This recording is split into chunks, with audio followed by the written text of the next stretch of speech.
So next topic is Davison-Germer experiment. So from this experiment, okay, this is the experimental conformation of the matter waves. That means, so up to okay, we know that matter waves. So matter wave has a particle nature. From this, Davison and Germer as the two scientists, okay, they are experimentally proved that matter waves also wave nature. So by this experiment. Okay, so this is the experimental arrangement of the Davison-Germer experiment. So from this is a electron gun. In electron gun, okay, okay, it contain the filament. Okay, from this filament, so the electrons are passes from the electron gun. So and so this terminal is connected to positive terminal and negative terminal. So this is okay. It is to apply the voltage. By this voltage or okay, apply the electric field. So by this electric field, these electrons are accelerated. So by so okay, these accelerated electrons are passes through in this direction. So whatever the accelerated electrons are, so which are passes by this slit. Okay, by this slit. So with a single beam of light. So okay, these beam of electrons are, sorry, not light. Okay, this beam of electrons are incident. Okay, this is a nickel target. So in this nickel target, it contain the atoms like this. So like this, these atoms are arranged in the sequentially, and this nickel target. Okay, this is called as a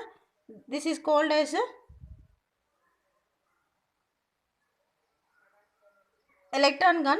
So by this electron gun, so it is a sorry, this is not electron gun, this is a electron detector.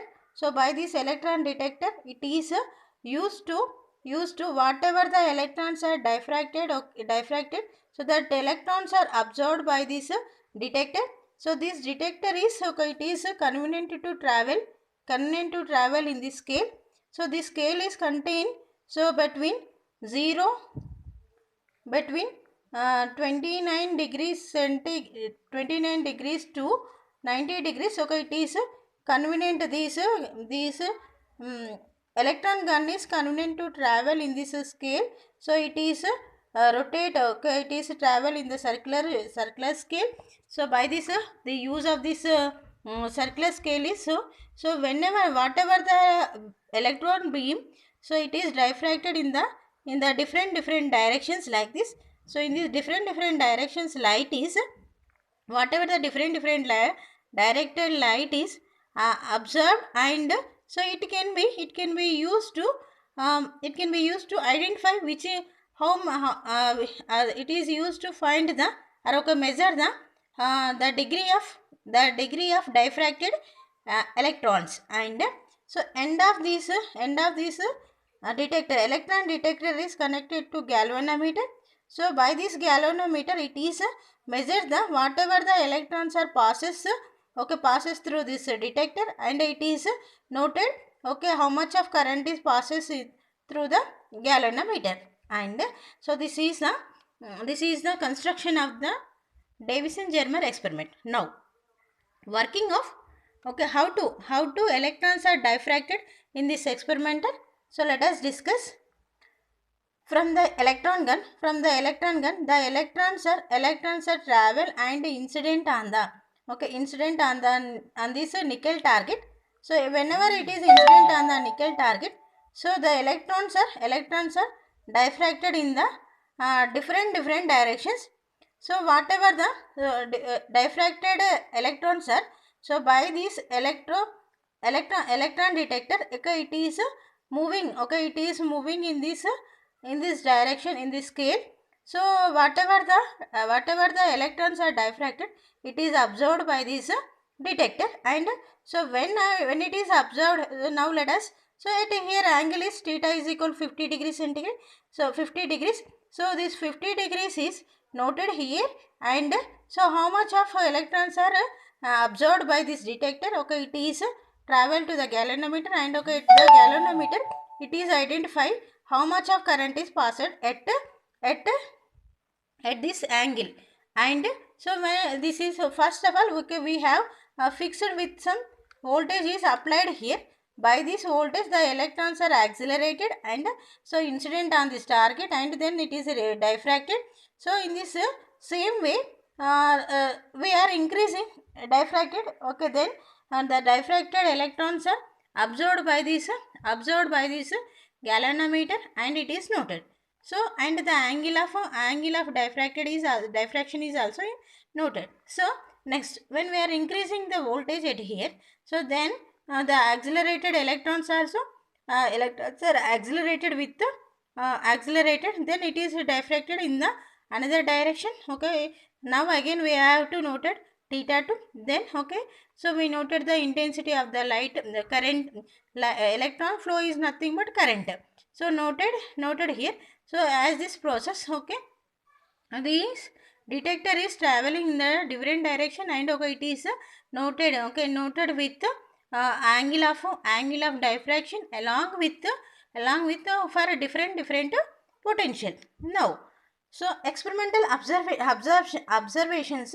Now if we are draw the graph between potential along x-axis, okay, and this is angle of incident at here, incident angle, incident electrons, and so this is represent the angle of angle of diffraction.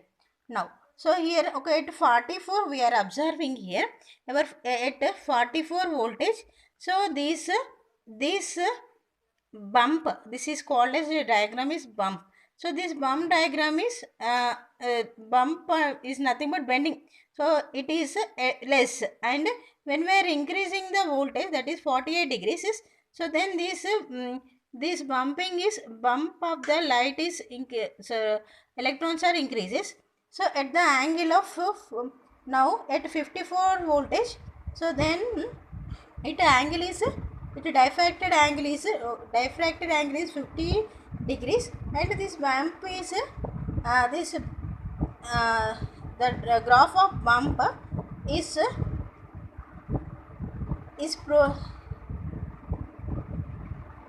prominated means, okay, it has a maximum intensity. Okay, it has a at 54 voltage.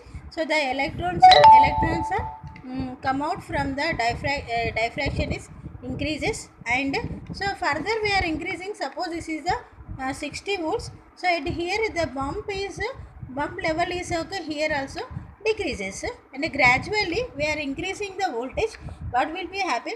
So increasing the voltage, this bump is slowly gradually decreases. That means, so here we are observed that, okay, at low potential, so the current is low, and we are increasing the increasing the voltage, the diffraction intensity is increases, okay, at 54 degree, at 54 voltage.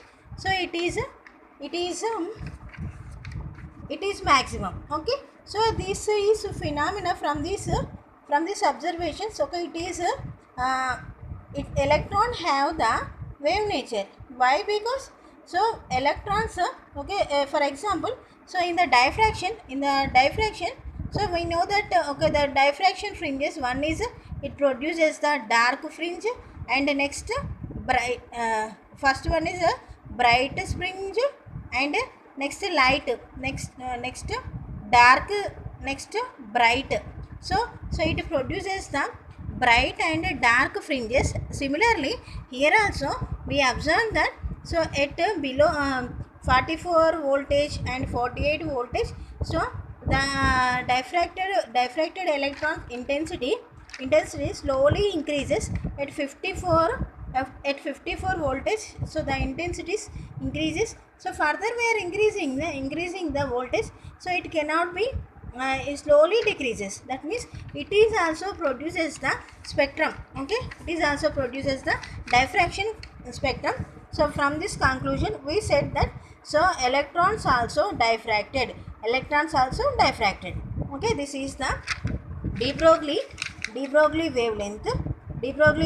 Lambda is equal to de Broglie wavelength of the matter wave, lambda is equal to 12.26 under root of V. Under root of V means voltage. Okay, that means lambda is equal to 12.26. Okay, we got the voltage is maximum voltage, that is 54 voltage. So that's why we are substituting, when we are substituting in place of V, so 54 volts. So then lambda is equal to 1.67 angstroms. So from this, okay, so we get the wavelength of the electron is 1.67. Similarly, from the Bragg's law, so the wavelength of the X-rays also, lambda is equal to 1.65 angstroms. So these both are similar here. From this conclusion, so here from this electron, so we got the lambda value is 1.67 from the Bragg's equation. So X-ray wavelength is lambda is equal to 1.65 angstroms. So from this conclusion, so according to de Broglie, so electron wavelength is also similar to X-rays. So that means electrons have the wave nature. Okay, so this is a Davison-Germer experiment.